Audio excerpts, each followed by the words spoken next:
Today we have the latest news on guys like Andre Fleury. We have the latest on Vladimir, Tarasenko, Dvorak, and Max Domi. Plus, we're also looking at some updates on the Edmonton Oilers, New Jersey Devils, and the New York Islanders have been very secretive so far. And the latest on the Philip Grubauer contract being rejected by the NHL. All that coming up next.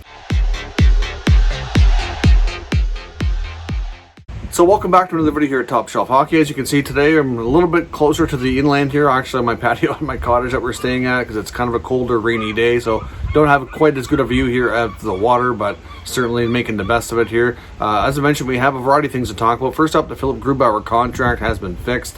As now looks like it's been accepted by the NHL. They had to adjust the second and third year salaries to make sure there wasn't as much variance from year to year to comply within the rules, so it wasn't a big deal to fix, but that looks like it's all resolved. And also the Chicago Blackhawks have announced today that their internal investigation that's being done on the allegations being made against former video coach and the sexual misconduct stuff that's being in those lawsuits, that will be released. So I know there was a lot of people concerned that since it's all internal, that nobody would ever really find out what happened from it, and we wouldn't really know a whole lot, but they have promised to release those results, so therefore that should hopefully give us some clarity of what they find. Hopefully everything's done properly and addressed, because obviously it's a major issue, and we'd like to see this being handled as much by the league, like we see with the Evander Kane situation, how everything was taken so swiftly and everything by the league. But right now the league is handling letting the teams handle this to their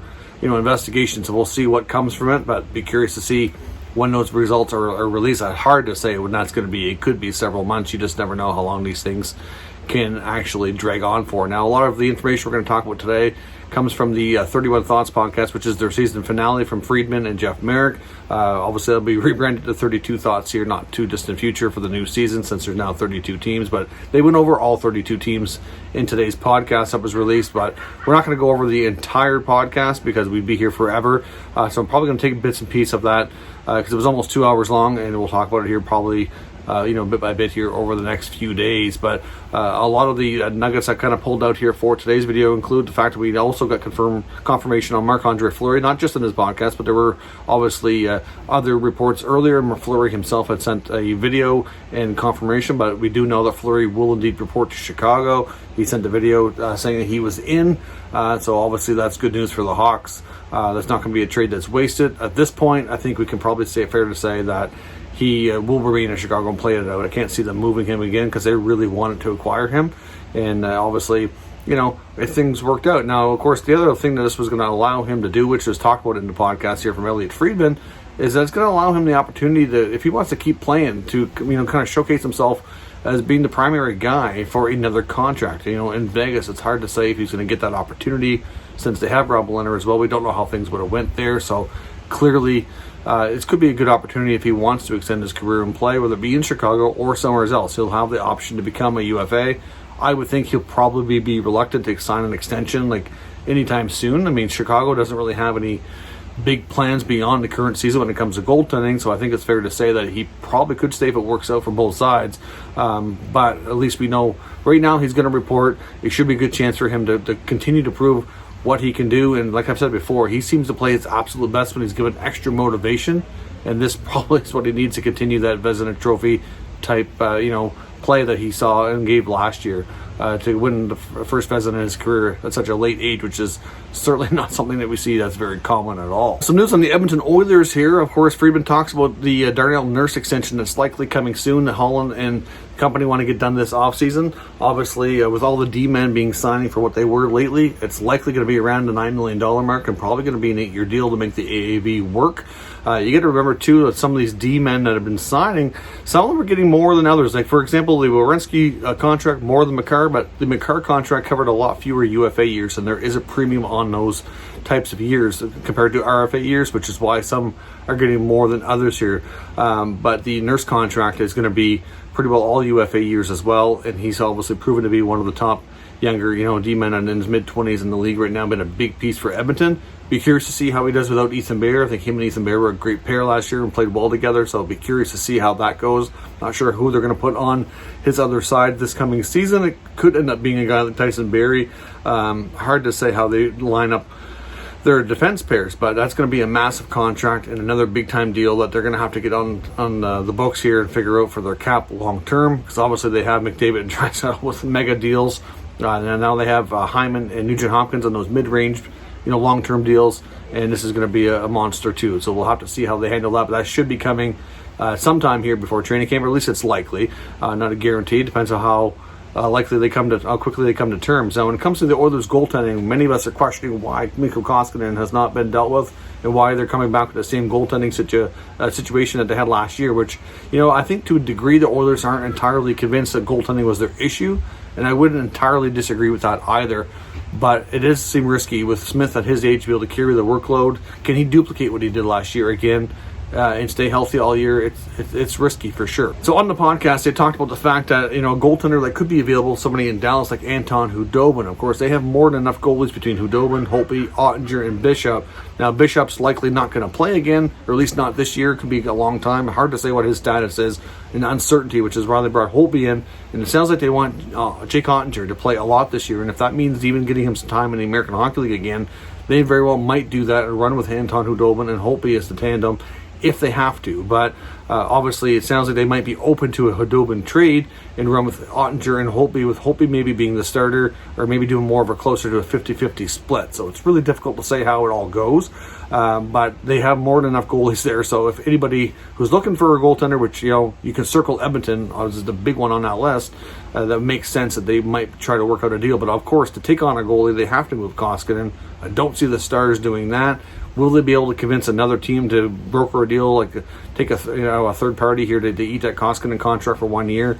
I really don't know. I mean, I'm surprised they didn't do a buyout, to be completely honest. I thought they might be more likely to do that one than the Neal buyout that we saw, but we'll have to wait and see. But Edmonton's certainly still open to not necessarily returning with the same goalie tandem that we saw last year. Now, when it comes to the Islanders, of course, we know that Lou Lamoriello is very secretive and doesn't like to anything leak out. And Friedman's take on the situation, while we haven't heard any news, is that Lou is working on a significant trade to acquire another top scoring winger, and that he doesn't want anybody to know what the contracts that are agreed to, so they don't know his cap space and try to use that to their advantage in negotiations. And to be honest, the way Lou likes to operate, that would not be shocking to find out if that were true. Of course, that's just Friedman's theory. He doesn't really have anything to back that up, but it does make some sense that it could be going that way. But he believes Casey Cizikas likely going to be signing for around 6 years at 2.5, which would be a steal, considering it was rumored he was looking for upwards of 5. But considering the interest in the player and the fact he has not signed somewhere else,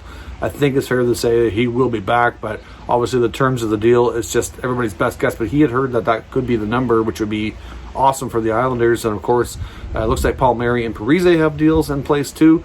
But again, we don't know the numbers, and you can guess all you want, but every little bit makes a difference in the team's cap situation, so it's really hard to say.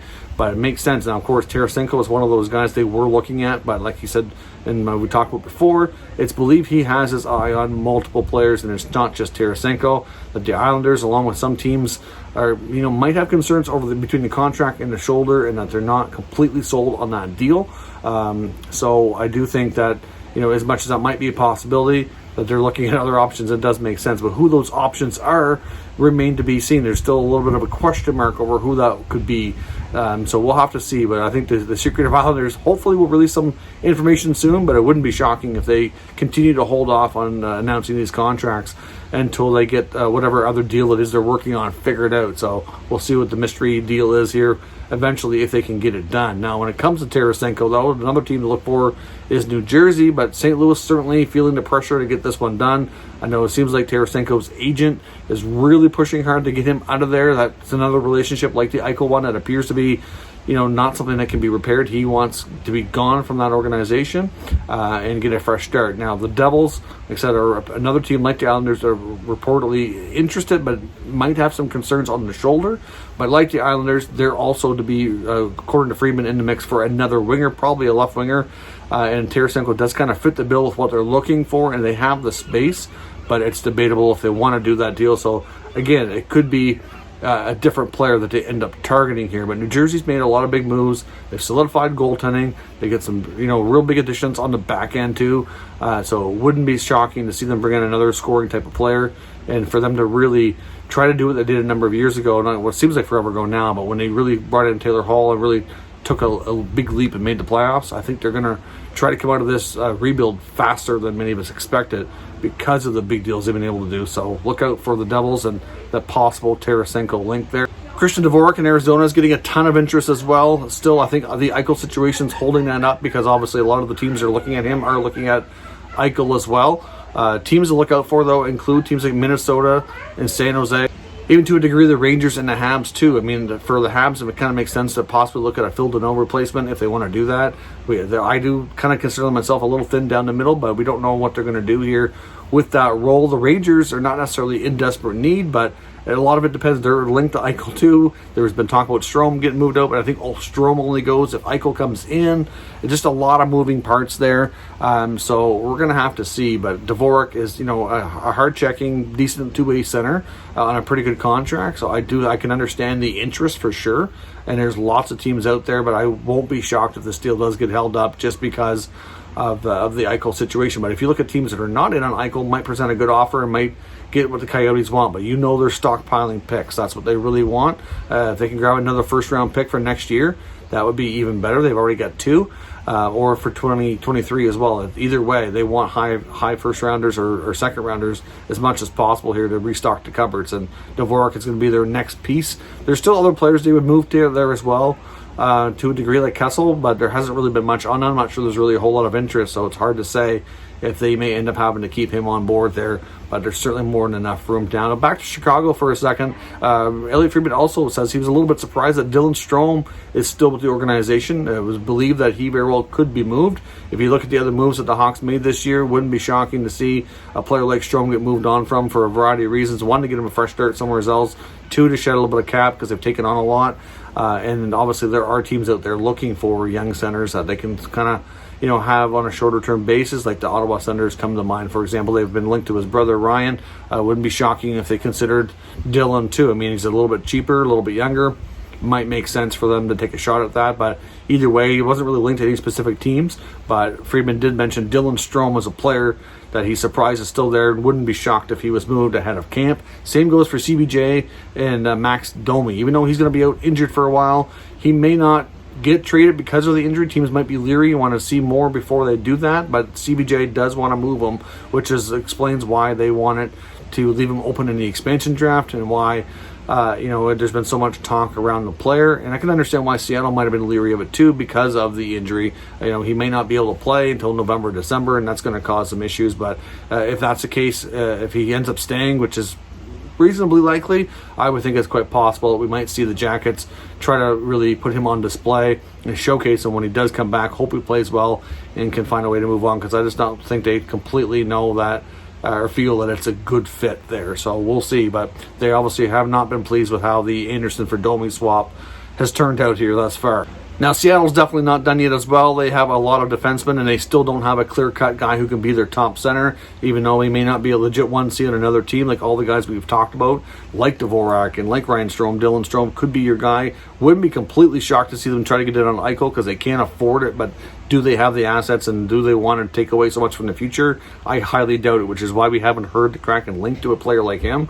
But the other guys I mentioned are possibilities. Wouldn't completely rule out a guy like Monahan in Calgary either. If the Flames do appear like they want to shake things up, but they have really yet to do anything a whole lot. So that could be a name to be mentioned. A guy like Vince Dunn could be on the move. He's filed for arbitration. I'm not sure if it's him or who it works out to be. If you look at all their defensemen, they clearly have a lot of guys with big size, big, good checkers, good defensive style. They don't have a ton of guys that can move the puck, so I can see some value in keeping Dunn, but I think at the same time he'd be one of the more valuable guys to move because he's young, good puck mover, and good offensive skills that way, good skater, so we'll see. But the Seattle's definitely not done. They're definitely going to be looking for a center for sure. It's just a matter of who that turns out to be. Well, that's all your news here for today. Of course, let me know your thoughts on everything down below in the comments. Of course, let's hope as well that we get some better weather here for my vacation, which certainly like to go through the rest of the week here without much rain, so we can get some sunshine, enjoy the beach a little bit more, and actually have a little bit more time here to relax and get charged up here for the next NHL season. So, of course, like I said, if you're new to this channel, make sure you subscribe and stick around. We will keep you up to date with all the latest news and rumors on all 32 NHL teams. Thank you for watching, and again, signing off from Digby, Nova Scotia. I'll catch you next time.